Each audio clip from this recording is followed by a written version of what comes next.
was that Rishi Sunak meeting King Charles. We are playing out those exclusive visuals right here on CNN News 18. Mr. Wagmar, this is one aspect of looking at things. However, even if we talk about, let's say, the United States of America and the US President Joe Biden calling this victory astounding and also going ahead and saying that it really matters, when you have world leaders hailing the accession of Rishi Sunak as the next Prime Minister of the United Kingdom, how do you take it?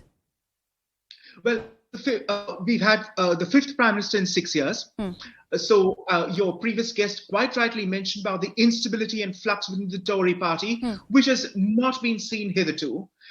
Also, in Sunak's political career is concerned, his meteoric rise is quite astonishing in that in a span of 7 years, from a permanent undersecretary in local government to the Prime Minister's post, the First Minister of the land. That in itself is impressive, no question about it.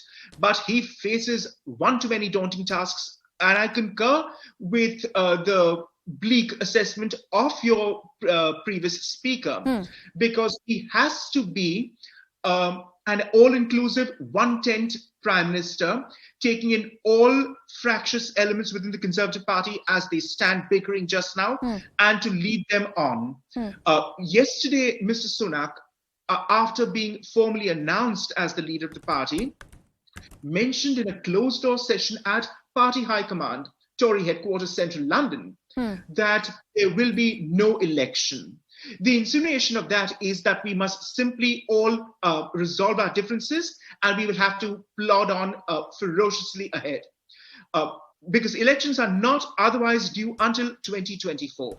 And it would do well for Mr. Sunak. He has been advised, and that's what the opinion editorials this morning across British broadsheets are mentioning, that he will have to take on some members of the Johnson administration, the Johnsonites, who were clearly displeased with his arrival into office, and they feel that he betrayed Boris Johnson in the first instance, who had a thumping majority when he came to rule in December 2019, but for these irregularities, the Partygate scandal under the Privileges Committee and the like.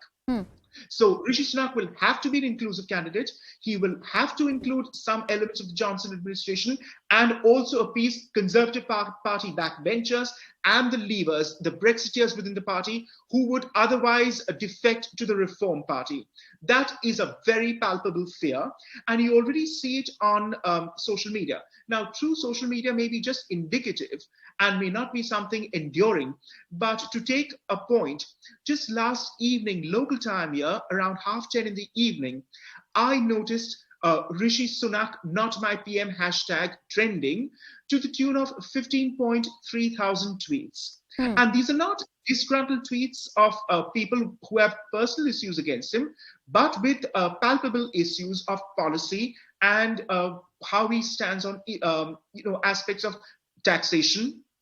The fact that he did not, as Chancellor, fail to put COVID debt on long-term low interest rate, that is something that has to be brought up as well. So there are criticisms, and quite compelling criticisms, that have been leveled against him. But he will have to be an inclusive Prime Minister by actually Mr. Wagmar, it's great that you say that, but these tweets that you're talking about, most of them, if not the percentage that you have mentioned, and it's very interesting that you have actually put forth the points that have been made when they go ahead and call Rishi Sunak and say that he's not their Prime Minister. However,